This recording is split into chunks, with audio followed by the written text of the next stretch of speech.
Halo, apa kabar? Semoga Anda dalam kondisi sehat, karena kini saatnya Anda menyimak Berita Makassar bersama saya Teatrika Putri. Sejumlah berita menarik akan kami sajikan untuk Anda. Berikut 3 berita utama hari ini. Mahasiswa asal Papua di kota Makassar bentrok dengan polisi saat demo. Mahasiswa tolak proyek strategis nasional dan mobilisasi militer di Papua. Seorang warga negara asing asal Italia menikahi gadis asal Kabupaten Sinjai. Kepolisian Resor Parepare memperketat pengamanan pelaksanaan rekapitulasi perhitungan suara pemilihan kepala daerah di kantor Komisi Pemilihan Umum.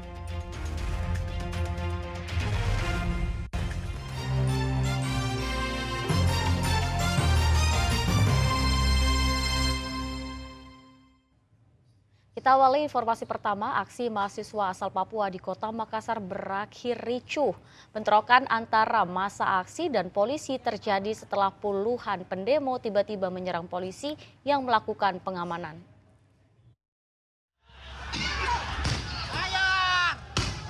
Awalnya ratusan polisi yang melakukan pengamanan ini membentuk barisan untuk menghalau puluhan mahasiswa Papua yang ingin menutup jalan serta naik ke atas mobil polisi.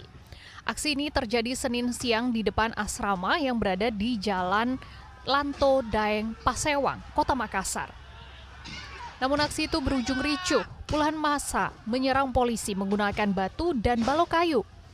Polisi yang terus bertahan dan berlindung di balik tameng langsung melepaskan tembakan air dari water cannon untuk memecah massa. Tembakan gas air mata juga terpaksa dilepaskan polisi berulang kali untuk meredam massa anarkis yang melakukan perlawanan dan merusak toko. Setelah berhasil dipukul mundur, polisi menangkap 3 mahasiswa. Begitu mereka aksi, sebenarnya kita sudah negosiasi untuk baik, untuk damai.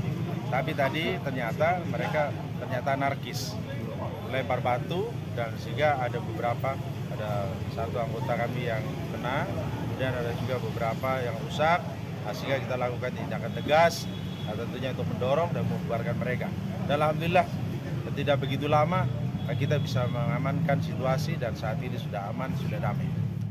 Aksi ini merupakan peringatan 1 Desember yang ke-63. Dalam tuntutannya, mahasiswa menolak proyek strategis nasional dan mobilisasi militer di Papua. Andi Muhammad Sardi melaporkan dari Makassar. Ia sempat dilaporkan hilang saat melaut, seorang nelayan ditemukan tewas di muara. Jenazah korban ditemukan tersangkut di pohon bakau yang berjarak sekitar 1 km dari lokasi perahu korban. Video amatir menunjukkan proses pencarian seorang nelayan bernama Basri, warga desa Patene, Kecamatan Marusu, Kabupaten Maros. Nelayan ini dilaporkan hilang saat tengah melaut. Tim SAR gabungan yang terdiri dari BPBD, Basarnas, dan Damkar melakukan penyelamatan dan menyisir Sungai Muara. Lokasi korban pertama kali dinyatakan hilang sejak Sabtu malam. Setelah dilakukan pencarian selama 1 hari, korban akhirnya ditemukan oleh tim SAR gabungan sekitar 1 km dari lokasi perahu korban ditemukan. Korban ditemukan tersangkut di pohon bakau dalam kondisi sudah meninggal dunia. Jenazah korban pun lalu dievakuasi menggunakan perahu karet oleh tim SAR gabungan. Dilanjutkan pencarian dan pada pukul 11 berhasil ditemukan dan dievakuasi korban yang bernama Basri, umur 40 tahun, merupakan warga desa Patene, Kecamatan Marusu. Belum diketahui penyebab pasti hilangnya korban. Korban diduga terpeleset dari perahu saat sedang mencari ikan di area muara Sungai Patene. Kini jasad korban sudah dievakuasi dan diserahkan ke pihak keluarga untuk dikebumikan di pemakaman umum.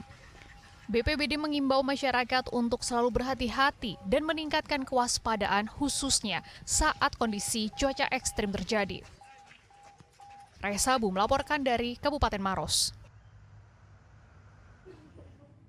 Diduga akibat pondasi ambles, sebuah tembok setinggi 3 meter roboh. Akibat kejadian ini 4 sepeda motor dan 4 gerobak milik warga yang terparkir di sekitar lokasi rusak tertimpa reruntuhan. Tembok setinggi 3 meter dengan panjang 20 meter yang berada di lahan kosong di Jalan Parumpa, Kelurahan Daya, Kecamatan Biringkanaya, Kota Makassar ini tiba-tiba roboh. Material tembok langsung menimpa 4 sepeda motor serta 4 gerobak jualan milik warga yang terparkir di area sekitar TKP pada hari Minggu sore. Sebelumnya kawasan ini diguyur hujan deras serta banjir semalaman. Robohnya tembok tersebut sempat menggegerkan warga sekitar lantaran suara yang ditimbulkan cukup keras. Salah satu korban mengaku tengah membersihkan rumah dari genangan banjir. Saat tembok tersebut roboh, dirinya hanya bisa pasrah melihat sepeda motor dan gerobak miliknya ikut tertimpa. Tahun di sini banjir, jadi kita punya inisiatif di bawah, kita bikin di atas supaya tidak terlalu jauh di bawah, karena kalau dia terlalu jauh ke sana toh nanti air tiba-tiba besar tidak sampai di sana kan tambah banyak kerugian toh. Sementara sunyi karena kita jalan semua di kamar beres-beres. Ini kan rumah kontrakan ceritanya toh, jadi kita beres di dalam kamar. Sampai waktu pas tahu bagaimana Pak? Kaget Pak. Kaget ya? Iya. Kaget karena pas orang berteriak, roboh ini di atas semua, pagar kata roboh. Kita tiba-tiba langsung perasaan tidak enak karena hilang atau pencarian begini Pak. Sudah berapa lama memang Pak ini pembangunan tembok ini? Kalau masalah 5-6 bulan.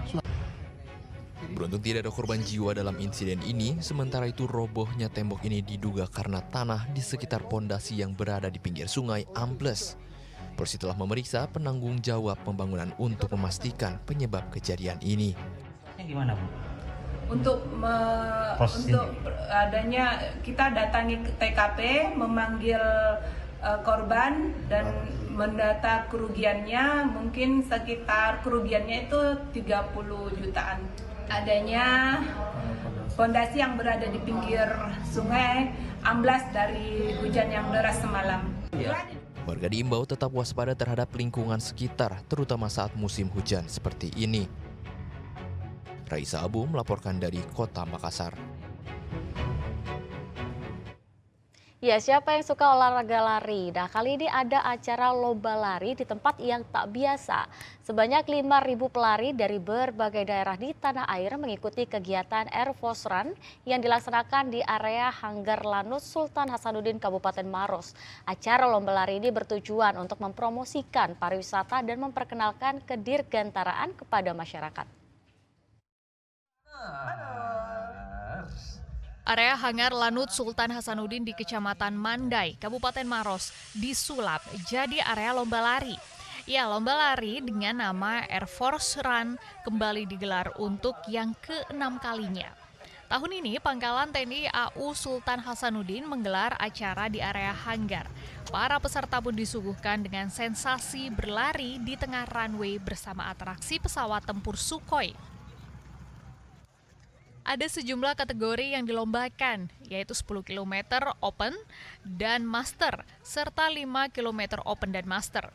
Selain mengajak masyarakat untuk hidup sehat, acara ini juga bertujuan untuk memperkenalkan kedirgantaraan kepada masyarakat.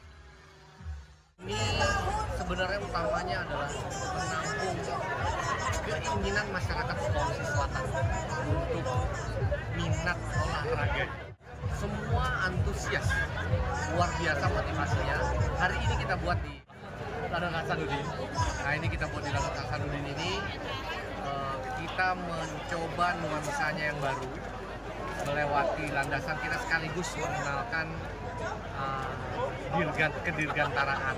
Hingga kita coba lewatkan hanggar biar masyarakat tahu hanggar itu fungsinya apa, dalamnya seperti apa. Kemudian kita lihat, kita pertontonkan juga alutsista yang ada di dalam Sultan Hasanuddin ini. Ribuan pelari dari berbagai daerah di tanah air pun begitu antusias mengikuti olahraga sembari bersuah foto dengan pemandangan hanggar pesawat dan alutsista yang dipamerkan. 5 kilo. Gimana rasanya Pak? Alhamdulillah, rasanya beda daripada yang lain karena ini area terbatas kan, jadi kita bisa menikmati kayak pesawatnya juga. Bisa belajar dirgantara juga ya, tentang pesawat ya. Ya. Ini sudah di kilometer berapa Pak? Di 4. 4 ya? Capek tapi Oke, Pak. Tadi waktu lari apa saja yang dilihat tadi? Para layang. Pesawat ya. Ada pesawat juga ya. Yang tidak biasa ini bagaimana kita? Ya semua macam bisa memacu olahraga. Acara juga dimeriahkan dengan kehadiran puluhan UMKM lokal yang menjajakan berbagai menu makanan, minuman, dan jajanan kekinian. Diharapkan acara ini juga bisa meningkatkan potensi UMKM lokal. Raisa Bu melaporkan dari Kabupaten Maros.